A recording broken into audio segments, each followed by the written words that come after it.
The most controversial and publicized war took place between 1960 and 1973, when the United States intervened and supported South Vietnam against the Communist North.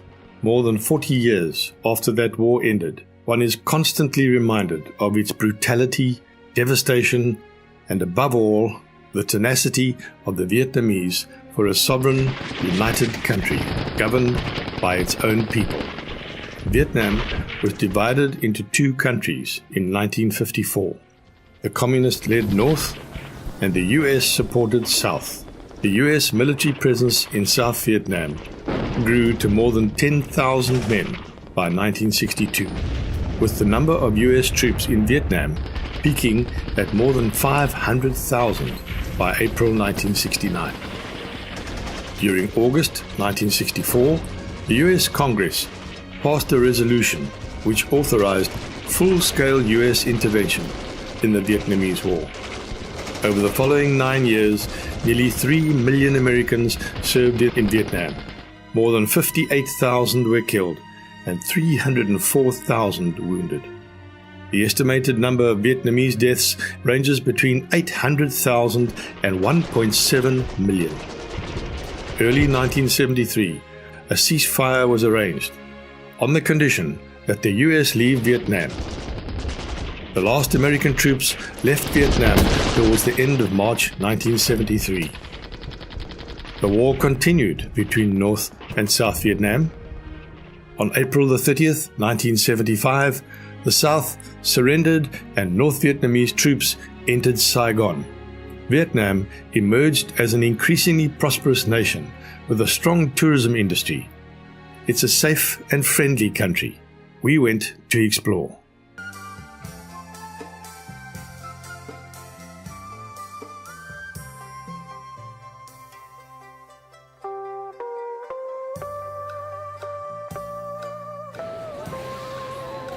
With a 5-hour time difference from our home country, South Africa, it can take anything from 20 to 30 hours flight time to reach Vietnam. This usually includes a stopover in Dubai.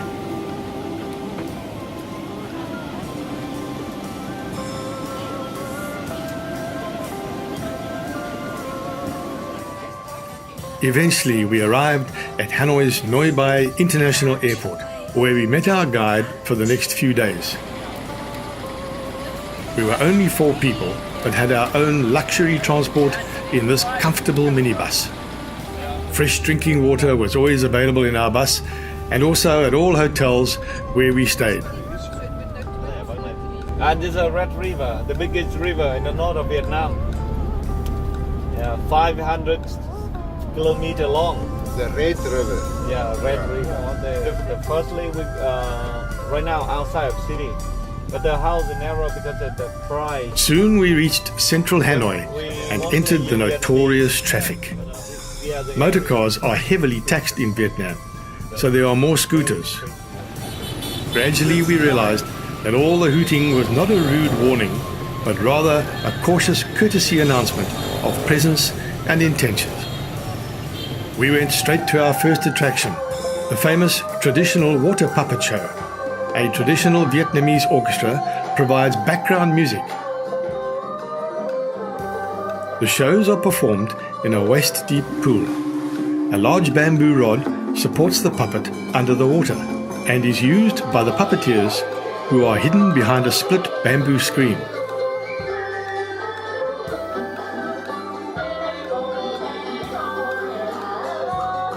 The puppets appear to be moving over the water.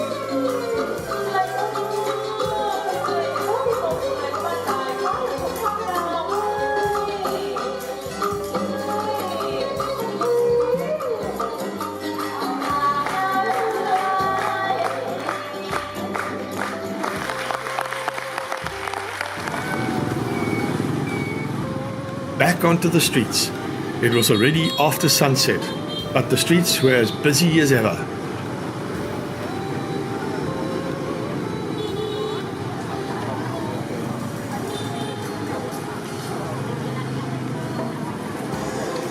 We strolled along the streets, absorbing this different lifestyle heading for our hotel. Although the Light Hotel was a very small building, we were nicely surprised about the quality and size of our rooms. There was even an open-air rooftop from where we could look at the busy city from a distance. Early the next morning, we went to visit the famous Ho Chi Minh complex in the Ba Dinh Square. It's a museum dedicated to the late Vietnamese leader Ho Chi Minh. His body is preserved here in a glass case at the Ho Chi Minh Mausoleum. Next to the Ba Dinh Square is the Presidential Palace. This was intended to be Ho Chi Minh's official residence, but he opted for a traditional Vietnamese stilt house instead. Visitors are allowed to explore the gardens.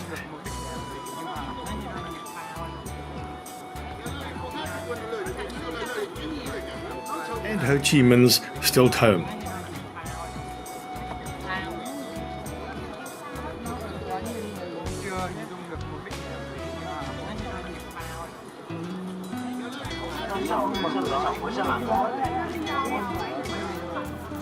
Buddhist temples are all over Hanoi, most of them open for tourists.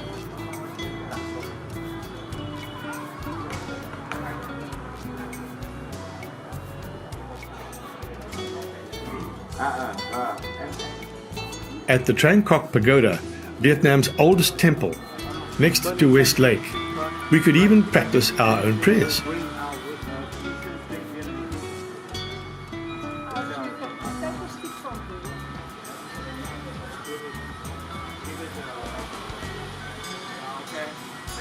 And then put over there.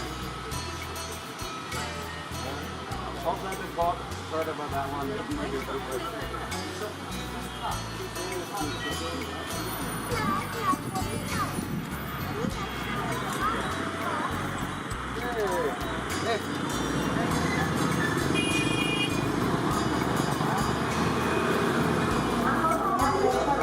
A popular attraction in Vietnam is a lacquer handcraft center. This is the Tu Huong Lacquer Arts Center in Hanoi. Lacquer is considered as Vietnamese national art.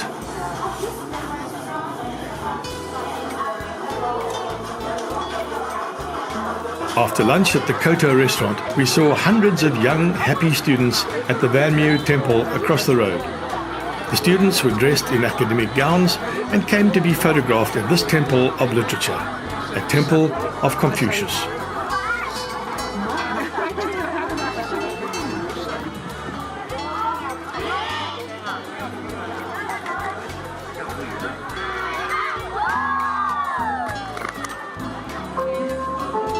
Next to one of the temples, these musicians tried to play Western melodies on their traditional instruments.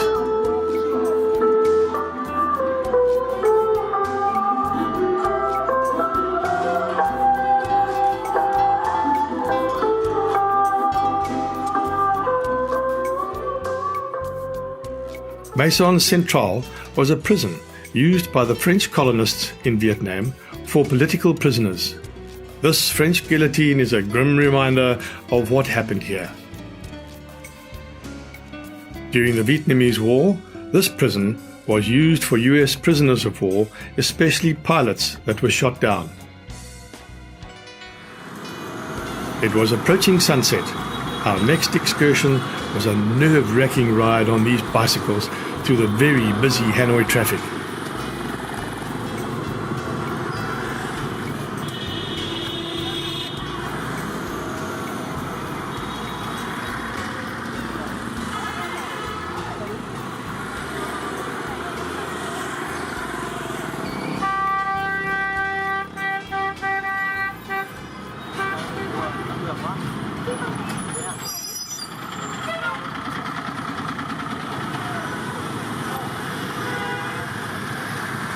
It was longer than we appreciated and started to hope for, but after a few close shaves, we made it back safely.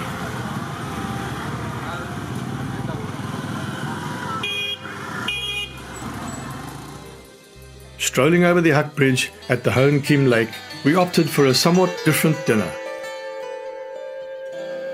Cafe Lola is not a traditional restaurant, but an eating place inside a Vietnamese house.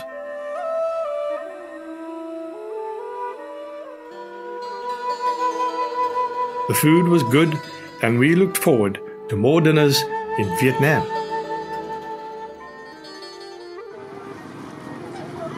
Early the next morning, just before leaving Hanoi, we visited this flower market, which is open from 7 at night until 7 in the morning.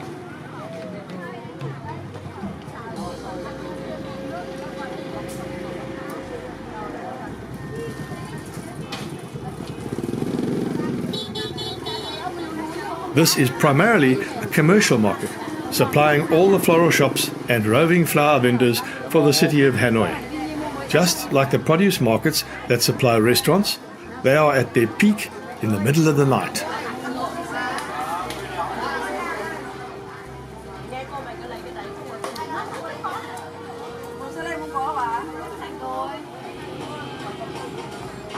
Ủa mày nữa gì?